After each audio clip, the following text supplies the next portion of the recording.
Olá, meus amados, que Deus abençoe grandemente a sua vida. Estaremos hoje falando sobre a lição de número 3. O título diz assim: As promessas de Deus para a igreja. Bom, na lição passada, nós falamos sobre as promessas de Deus para Israel. E nós entendemos que, através de Abraão, Deus, ele prometeu, fez uma promessa que ele seria uma grande nação. E essa nação, ela seria muito abençoada. E ela foi muito abençoada. E aqui nós vemos que essa história hebreia, ela comprova que realmente o patriarca, ele foi de fato uma grande bênção. Tanto para os israelitas e também, como diz ali aquela promessa, a sua posteridade, suas famílias e todas as famílias da terra. Como nós vimos na lição passada no capítulo 9 de Romanos, a tristeza do apóstolo Paulo, porque os judeus eles não reconheceram Cristo. E com isso, o evangelho ele foi disseminado e quando Cristo veio, Cristo agora ele forma a igreja. Então essa lição do número 3 é muito importante nós temos ali base do que aconteceu na lição passada, para que nós então venhamos entender essa lição 3 com o título As Promessas de Deus para a Igreja. Diz assim o textual, o texto central: Pois também eu digo que tu és Pedro, e sobre esta pedra edificarei a minha igreja, e as portas do inferno não prevalecerão contra ela. Glória a Deus. Então nós vemos aqui que o texto central quando Cristo fala que eu te digo que tu és Pedro, ele declarando que Pedro era o apóstolo, era o discípulo. E ele fala, e sobre esta pedra, ou seja, sobre ele mesmo, sobre Cristo, ele faria a igreja. Então o apóstolo Pedro, na base fundamental que é Jesus Cristo, se formaria a igreja. E aqui diz que o inferno, os demônios, eles não vão vencer a igreja, porque a própria igreja, ela foi criada por Cristo, né? E ali, Pedro, ele inaugurou, ele foi o inaugurante, o inaugurador ali daquela igreja. Jesus deu para ele esta missão. A verdade prática, aquela pela qual nós temos que praticar no nosso dia a dia, diz o seguinte: as promessas de Deus para a igreja são gloriosas. Promessas de vida eterna, de poder e glorificação final do nosso corpo. Vamos falar sobre essas promessas de vida eterna. O que é a eternidade? O que é uma vida eterna? Vamos falar também sobre de poder. Esse poder, hoje ainda ele existe, ele é válido, nós vemos isso acontecer. Vamos ver também na lição.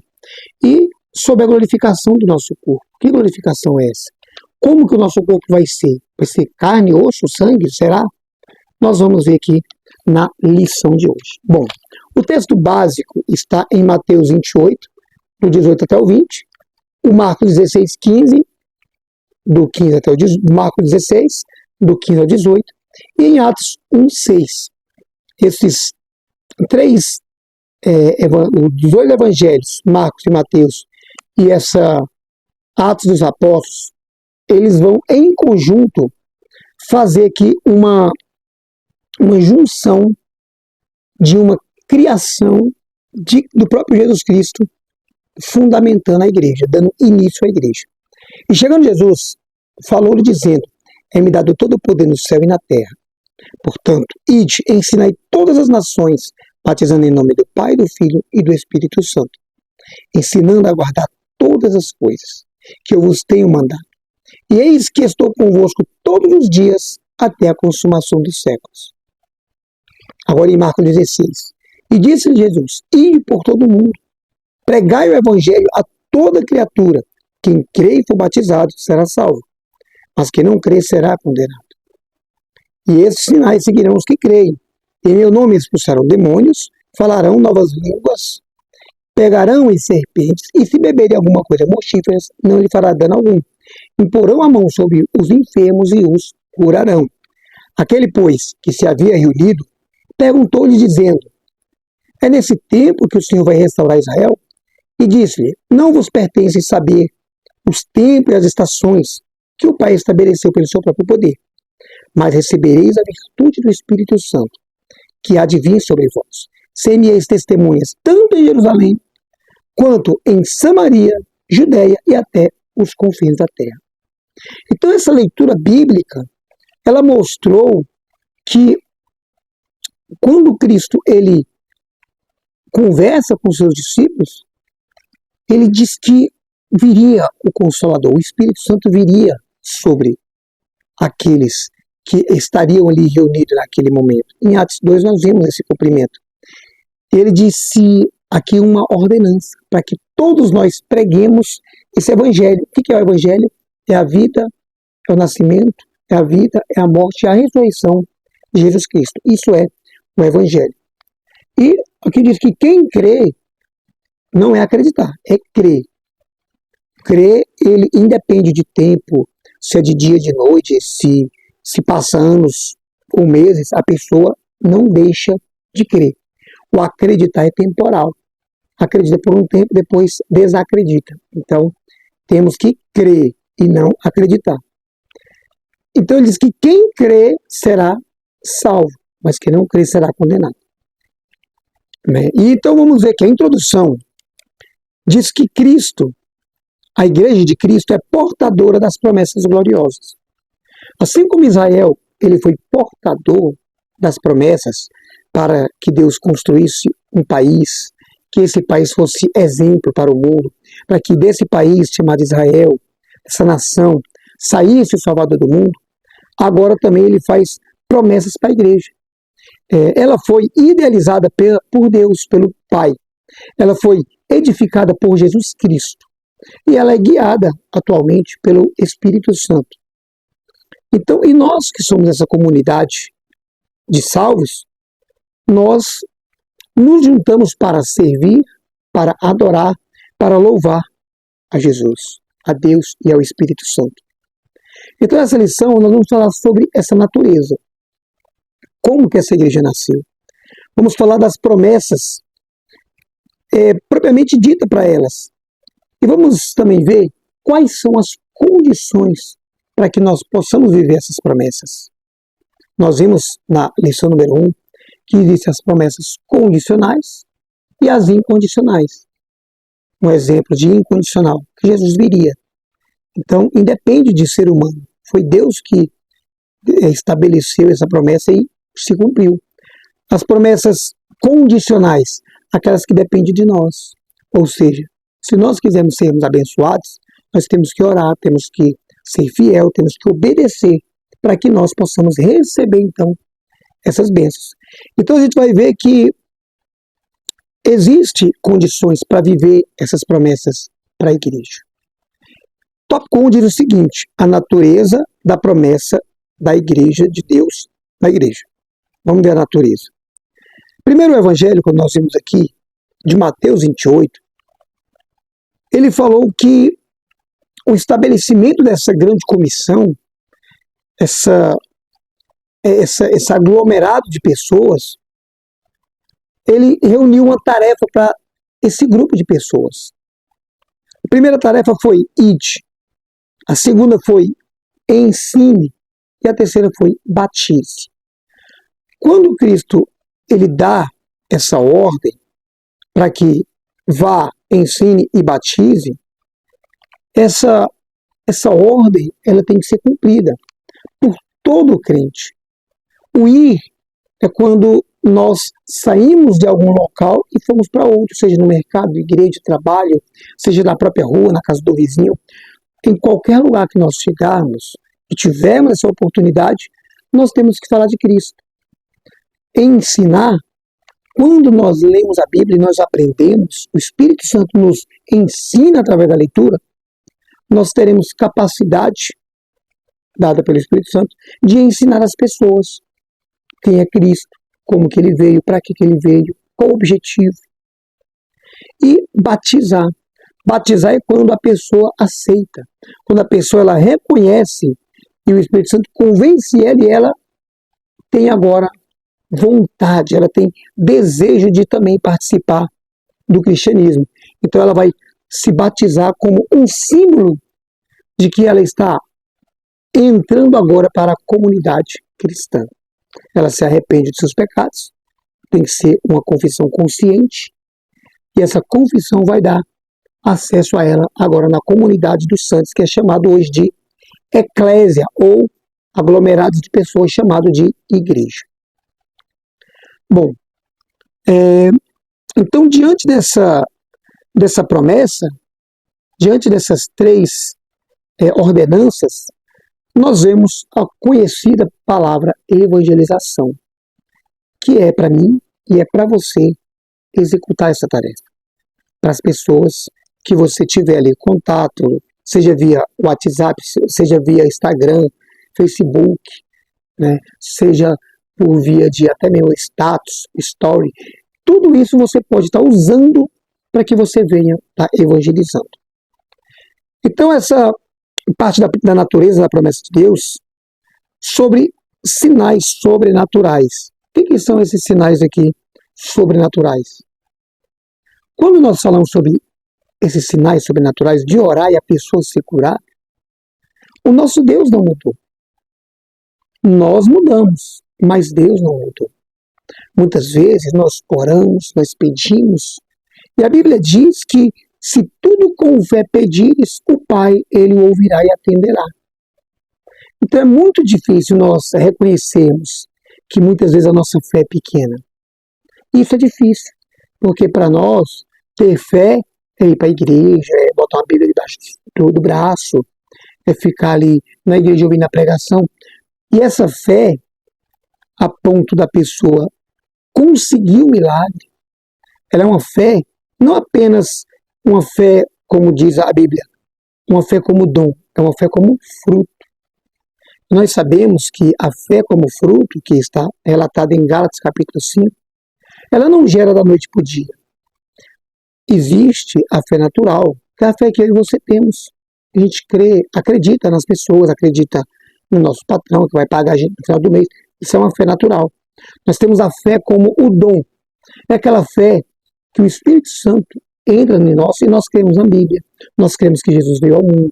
Nós cremos que todas as coisas cooperam para o bem. E existe a fé como fruto. É a fé que faz o sobrenatural acontecer. É onde essa fé, ela muda a vida da pessoa. Então, quando nós oramos, impomos as mãos e a pessoa reciprocamente, ela tem essa fé, com certeza, ela é curada. E Deus não muda. Então, ela é uma condição. Depende da fé da pessoa. Lembra aquele exemplo que nós falamos sobre essa fé aqui, sobre esses sinais sobrenatural? A fé que ela parece um grão de mostarda, ela não é como ela parece. Ela é pequenininha, só que plantada, regada. Com o tempo ela vai se tornar tão grande,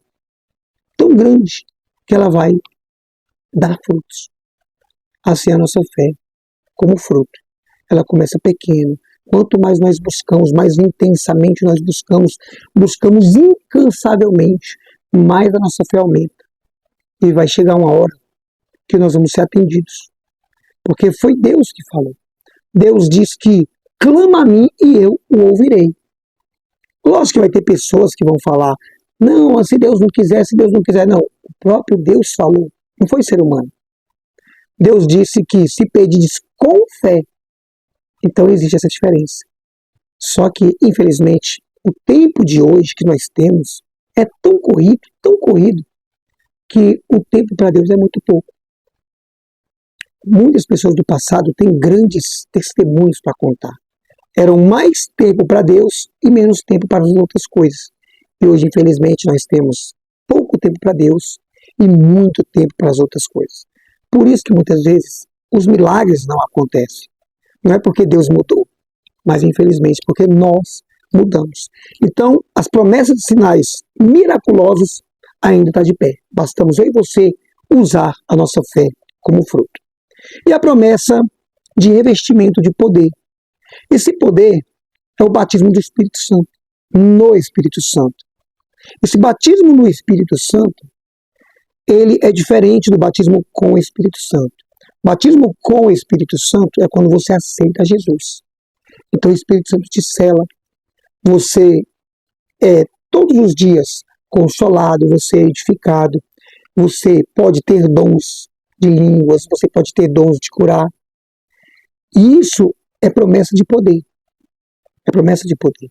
Então o Espírito Santo vai nos capacitar para que a gente tenha ousadia, tenha força de pregar, tenha inteligência de pregar. Tudo isso são promessas de revestimento de poder. E o batismo no Espírito Santo é quando nós já temos o Espírito Santo, já estamos nele, e nós então imergimos, nós enchemos, e aí nós alcançaremos os frutos. E as evidências será a mudança de caráter. Antigamente as pessoas cometiam delitos, hoje não cometem mais. Então o Espírito Santo, ele vai mudar a pessoa. Ele vai mudar radicalmente a pessoa. Ela será totalmente diferente do passado. Ela será uma nova pessoa. Se ela mentia, ela não mente mais. Se ela fazia, se ela devia, pagava e não comprava, hoje ela não faz mais isso.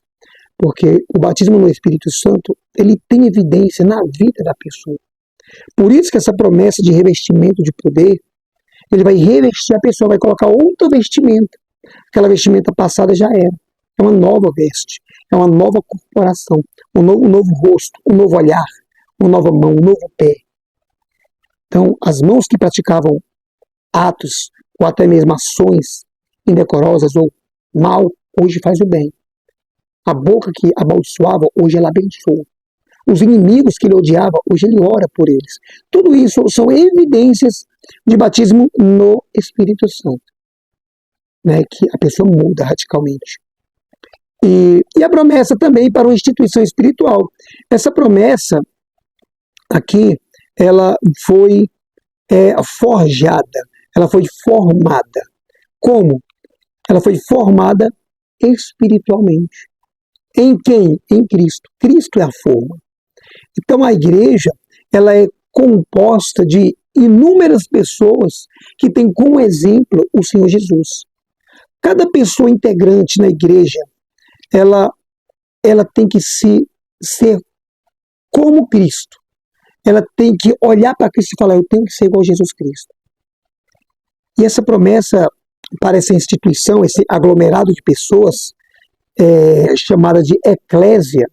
Eclésia quer dizer, ele é um texto grego, que quer dizer reunião de pessoas. Então, é possível que essa junção de pessoas, diversas pessoas lá dentro, elas sejam ali confirmadas para trabalhar nessa obra. Então, quando se aglomera esse tanto de pessoas, chamado de eclésias, com um objetivo de adorar a Deus, de adorar o Senhor Jesus, de tocar louvores para Ele, cantar, de fazer tudo para Ele, essa aglomerado de pessoas, chamado de igreja, foi uma promessa de Cristo. Uma promessa de Cristo. Né? E nós vemos então que essa natureza de Deus para a igreja foi isso. Foi sinais sobrenaturais, foi revestimento de poder e também criar essa instituição com pessoas, junção de pessoas. O tópico 2 vai falar sobre as promessas de Deus para a igreja. E nós temos aqui 3 promessas, lógico que existem muito mais, mas nós vamos trabalhar com essas 3 na lição, que é a promessa de vida eterna. O que é vida eterna? Viver eternamente é nós nascermos de novo, nós vamos ser revestidos de nova vida e nunca mais nós morreremos.